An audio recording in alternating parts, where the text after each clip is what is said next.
All right, let's talk about something serious, something that affects more people than you might think. Trauma. Now, I've sat across from a whole lot of folks in my day, and one thing I can tell you for sure is that trauma displays itself in a spectrum of ways and is different for every person. There's no one-size-fits-all when it comes to how folks carry their burdens, how those deep wounds from the past manifest in their everyday lives. It's not always the big dramatic breakdowns you see on TV. Sometimes it's much quieter, much more subtle, but just as debilitating. You see, when interacting with someone that has been through hard times, you may notice something is off, but have a hard time putting your finger on it. Maybe they seem a little jumpy, or they get quiet all of a sudden, or perhaps they just seem to be carrying the weight of the world on their shoulders. These aren't just personality quirks, folks. Often, these are the echoes of past pain, the ways their mind and body have learned to cope with experiences that were overwhelming, terrifying, or deeply damaging. It's crucial we start recognizing these signs, not to play armchair psychologist, but to foster understanding and compassion. So, what are we going to do today? We're going to pull back the curtain. In this video, we're going to be looking at 7 common ways that trauma shows itself. Some of these might surprise you, some might make you nod your head in recognition, either for yourself or for someone you know.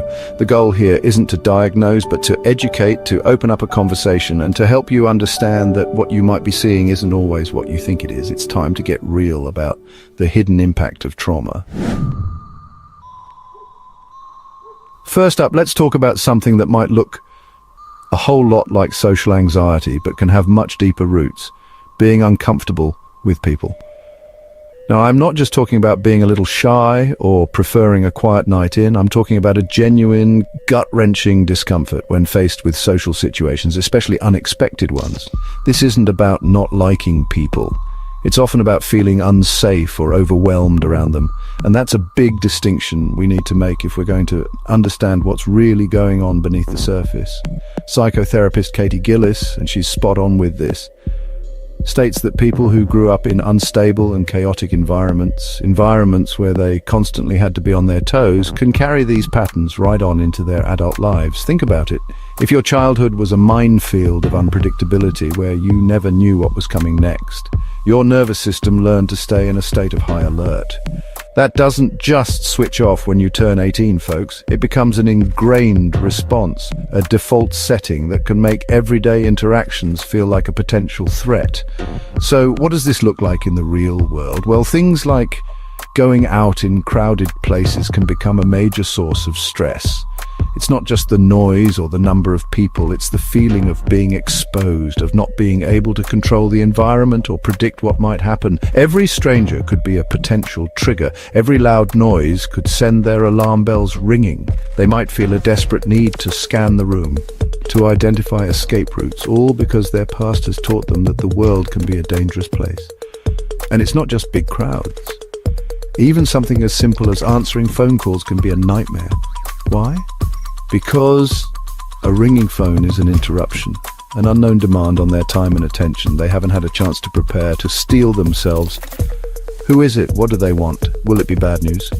For someone whose trauma has taught them to expect the worst, that simple ring can trigger a cascade of anxiety, making them want to just let it go to voicemail, or even ignore it altogether. Then there's the unexpected visitor at the door. Most people might feel a flicker of curiosity or mild annoyance, but for someone with a trauma history, an unexpected knock can feel like an intrusion, a breach of their safe space. Again, it's that lack of control, that feeling of being caught off guard that can send stress levels skyrocketing. They haven't had time to mentally prepare, to put on their game face, and that vulnerability can be terrifying when your default is to protect yourself at all costs. This need to prepare, to have a heads up, isn't about being difficult or demanding. It's about managing an internal world that's often teetering on the edge of chaos. Knowing what's coming allows them to try and regulate their response, to gather their internal resources. When that predictability is stripped away, it can feel like the ground is falling out from under them, reactivating old feelings of helplessness and fear that are all too familiar from their past experiences. So when you see someone consistently avoiding social gatherings, looking stressed in busy environments, or hesitating to pick up the phone, Don't just write them off as antisocial or rude. Consider that they might be wrestling with something much deeper. Their discomfort isn't a reflection on you, it's a reflection of the battles they're fighting internally, a testament to the survival strategies they developed in the face of overwhelming experiences. Understanding this is the first step to offering genuine support. Now let's move on to another common and often misunderstood way trauma shows up, shutting down or isolating. When someone with a trauma history finds themselves in an unexpected or overwhelming situation, their system can go into overload. And one way they might deal with these profound effects is by, quite literally, shutting down. This isn't a conscious choice to be difficult or disengaged. It's often an automatic protective mechanism kicking in when things get to be too much to handle. Psychotherapist Katie Gillis points out, and it's something I've seen countless times, that it's common for these people to go quiet in social situations. They might be physically present, but mentally and emotionally, they've checked out. It's like a circuit breaker flips when the emotional current gets too strong. They might stop making eye contact, their responses might become monosyllabic, or they might just seem to fade into the background. This isn't them being rude, it's their system trying to protect itself from further overwhelm. They may also withdraw in other ways, actively seeking to remove themselves from the source of stress. This could mean finding a distraction, like suddenly becoming intensely focused on their phone, a book, or even just staring out a window. Anything to create a buffer between themselves and the intensity of the moment. It's a way of creating a temporary escape hatch when they feel trapped or bombarded by stimuli that their nervous system registers as threatening, even if it's just a lively conversation. Sometimes the withdrawal is more literal. They might excuse themselves to the bathroom frequently or step outside for fresh air, even if the weather's not great. This physical removal gives them a chance to regroup, to try and calm their racing thoughts or pounding heart. It's a desperate attempt to find a moment of peace, a safe space where they can try to get their bearings before having to face the situation again, if they can bring themselves to do so at all. For someone with trauma, remember, unexpected situations can have truly profound effects. What might seem like a minor surprise or a slight change of plans to one person can feel like a seismic shift to someone whose history has taught them that the unexpected often brings danger or pain. Their ability to cope gets stretched thin very quickly, and shutting down is one way their brain tries to prevent a complete meltdown, a way to conserve energy when feeling under siege. This shutdown isn't always a dramatic, noticeable event. It can be subtle, a slow fade, rather than a sudden disappearance. They might still be nodding and making vague assenting noises, but if you look closely, their eyes might be distant. Their posture might be closed off. They are, in essence, disengaging from the present moment because the present moment has become too difficult or too reminiscent of past hurts to bear with full awareness. So when you see someone becoming increasingly quiet or trying to find ways to disengage from a situation, especially if things have become a bit intense or unpredictable, try to approach it with understanding. It's not necessarily about you or what you're saying. It's very likely a sign that their internal alarm system is blaring and they're resorting to a well-worn, albeit often unconscious, strategy to protect themselves from what feels like an impending emotional storm. All right, let's dig into something that can be really destructive, but is often a desperate attempt to cope compulsions. Trauma can absolutely lead to compulsory behavior, and it's critical to understand why. When you're carrying around a mountain of unresolved pain, fear, or shame from past traumatic experiences, your mind will look for ways to numb it, escape it, or control it. Compulsions can feel like they offer a temporary solution, a brief respite, even if they create a whole new set of problems down the line. According to the Chicago Behavioral Hospital, and this is a stark reality, this may mean turning to substance abuse. People might start drinking excessively or using drugs, not because they're bad people or weak, but because these substances offer a temporary escape from the relentless internal turmoil. For a little while, the anxiety might quiet down, the painful memories might recede, or the feeling of being constantly on edge might lessen. But it's a dangerous game because the relief is fleeting, and the addiction creates an even deeper hole. Think about it.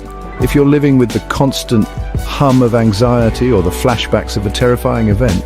The allure of something that can silence that noise, even for a few hours, can be incredibly powerful. This isn't a rational choice made in a calm state of mind. It's often a desperate grab for relief when the internal suffering becomes unbearable. The problem is the underlying trauma doesn't go away, it just gets buried deeper, and the substance use adds another layer of complexity and pain to an already difficult situation.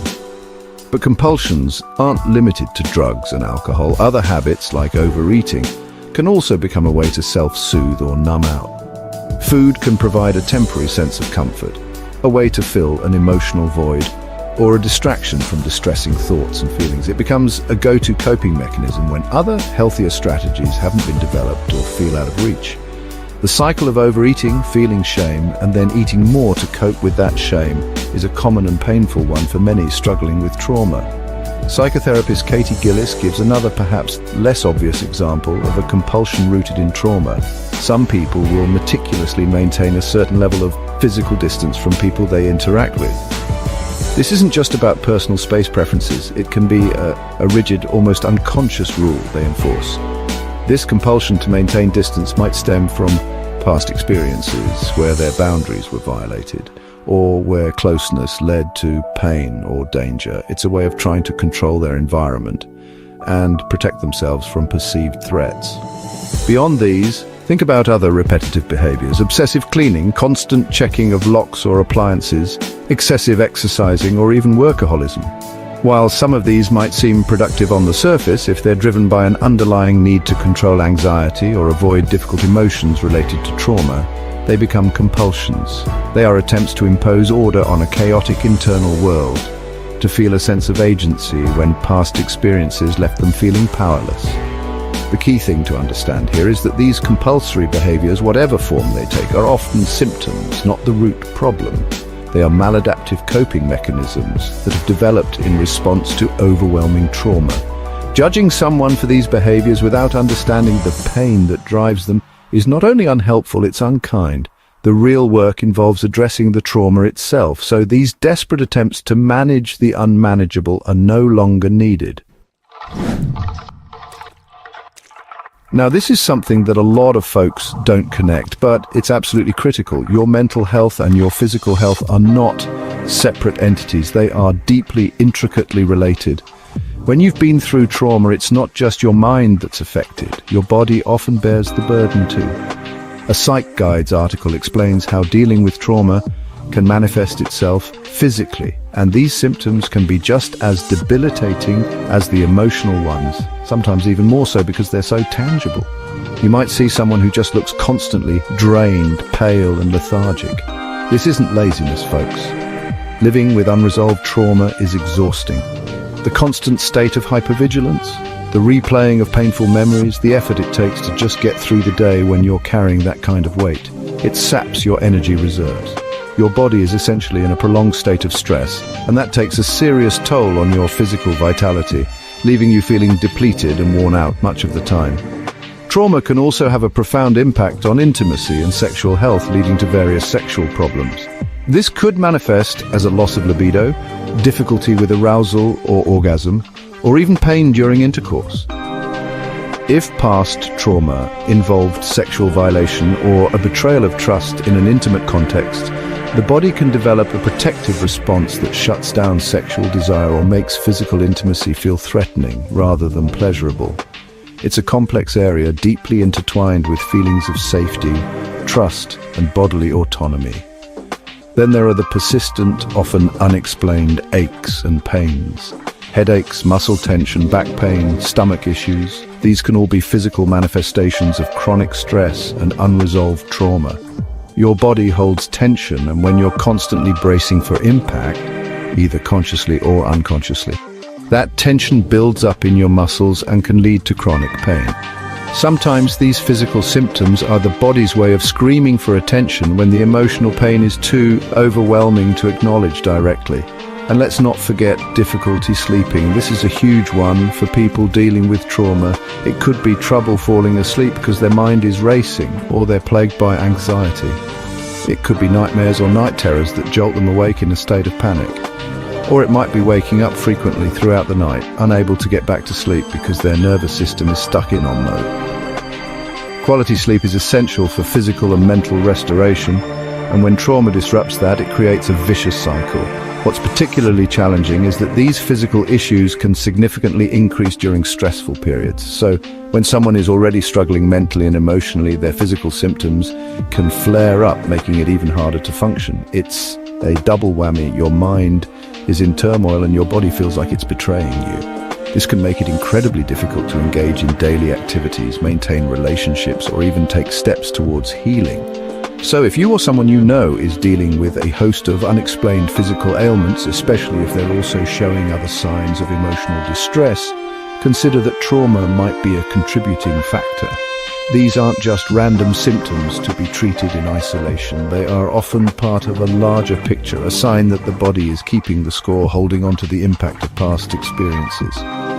Acknowledging this connection is a crucial step towards holistic healing. Thank you for watching this video.